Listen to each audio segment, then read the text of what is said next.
बिस्मिल्लाहिर्रहमानिर्रहीम। लोग मेरी बातें सुनने के बाद मुझसे मेरी उम्र पूछते हैं। मेरे दोस्तों, ये मैं ऊपर से नहीं लाया था, यहीं आके सीखा है, यहीं पे कुछ देखा है, यहीं पे कुछ सुना है और यहीं से कुछ सीखा है। आपने भी यहाँ पे ही सीखना है, यहाँ से ही देखना है और यहाँ से ही कुछ लेना है। मैं आपको कहता हूं, अगर आज आपके पास वो इल्म नहीं है तो परेशान नहीं होइए, उस इल्म के बारे में जुस्तजू कीजिए, तफक्कर कीजिए, उसे देखिए। अगर कोई आज सेलिब्रिटी है, आज कोई फेमस पर्सन है, तो वो फेमस बना कैसे था? वो स्टार्ट से ही बना था।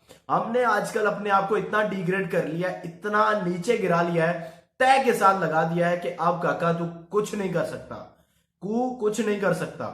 मैं आपको एक बात बता दूं, कान खोल के मेरी बात सुन लीजिए। मेरी वीडियोस में लोग कहते हैं कि वो डांट देता है, मैं डांटता नहीं हूं, सच बताता हूं।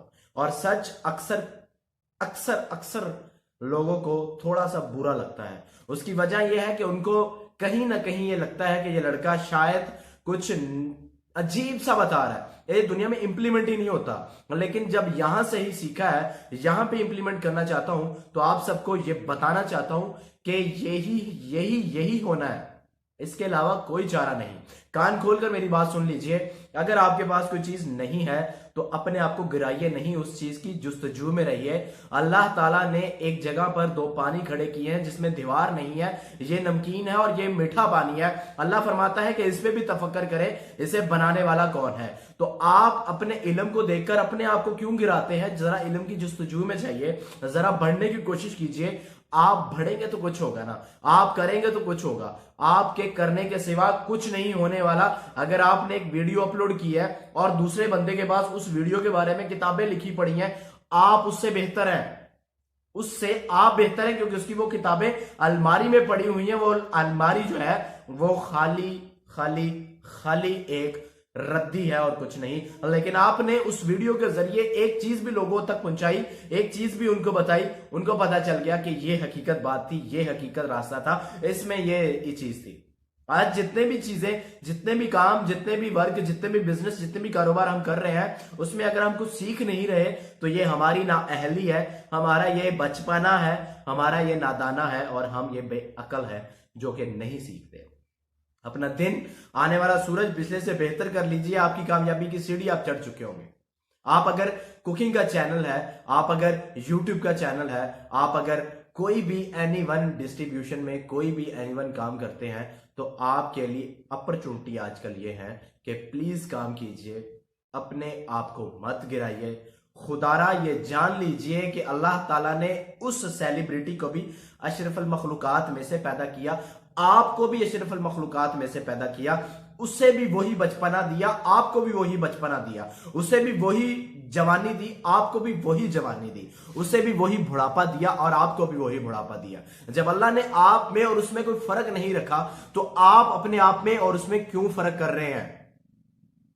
बनाने वाली वो जात है, उसने 70 माओ से ज्यादा प्यार करता है और वह बंदे को बिल्कुल उसी मुताबिक बनाता है जिस मुताबिक उसे पसंद है, और जो उसे पसंद है वो सबसे बेहतर है। इस चीज को मान लीजिए, अपने साथ ठान लीजिए और इंशाअल्लाह अपनी जिंदगी में इंप्लीमेंट कीजिए, फिर मजा आएगा जिंदगी का।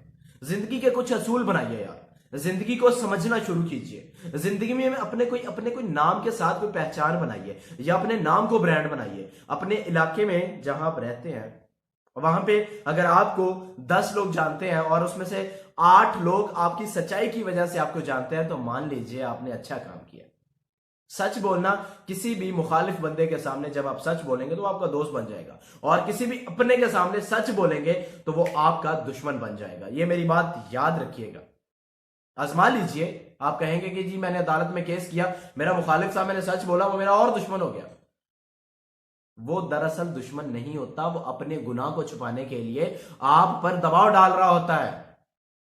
लेकिन आपने सच का रास्ता नहीं छोड़ना। अपनी जिंदगी के कुछ असूल बनाइए यार, अपनी जिंदगी को जरा समझना शुरू कीजिए। अपनी जिंदगी के बारे में कुछ ऐसा लिखिए कि आने वाली नस्ल आपकी जिंदगी से कुछ सबक तो ले सके, कुछ काम तो कर सके, कुछ सीख तो सके, कुछ पढ़ तो सके, कुछ देख तो सके। आपको एक रॉयल मॉडल बनाकर सामने रखे और आपके मुताबिक आपके बनाए गए असूलों को कंटिन्यू करे।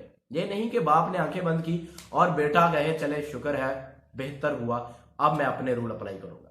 ये नहीं कि भाई बड़ा था और उसने कहा कि चले अलहदा होते हैं तो छोटे ने शुक्र किया कि अब मैं अपनी मर्जी की जिंदगी गुजारूंगा। ना ना, ऐसी शख्सियत ना बनाए। शख्सियत ऐसी बनाए कि आप जाते हैं तो पीछे आंसू हों, आप जाते हैं तो लोग आपको याद करें, आप आते हैं तो लोग आपका इंतजार करें, आप बैठते हैं तो लोग आपकी बात सुने, आप बात करते हैं तो लोग उस पर गौर करें, और आप कुछ कहते हैं तो वो आपका बात पर अमल करें। ये चीजें अपनी जिंदगी में शामिल कर लीजिए, जिंदगी आसान हो जाएगी। और सारा पैसा, दौलत, जायदाद, घर बार सब बनाता जिंदगी इंसान क्यों है? अपने आप की जिंदगी में सुकून लाने के लिए। लेकिन दर हकीकत हमें सुकून के मायने ही नहीं पता। हम पैसे के पीछे, नफ्सा नफ्सी के पीछे भाग चुके हैं, दौड़ चुके हैं, और फिर लोग कहते हैं ये मोटिवेशनल स्पीकर जो बैठे हैं ये फजूल में वही बातें बताते हैं जो हमें पता होती हैं। अगर आपको पता होती तो हर मोटिवेशनल स्पीकर का चैनल ग्रोथ ना कर रहा होता। अगर आपको हर बात पता होती तो समझाने वाले अब इतने अरूज पे ना होते।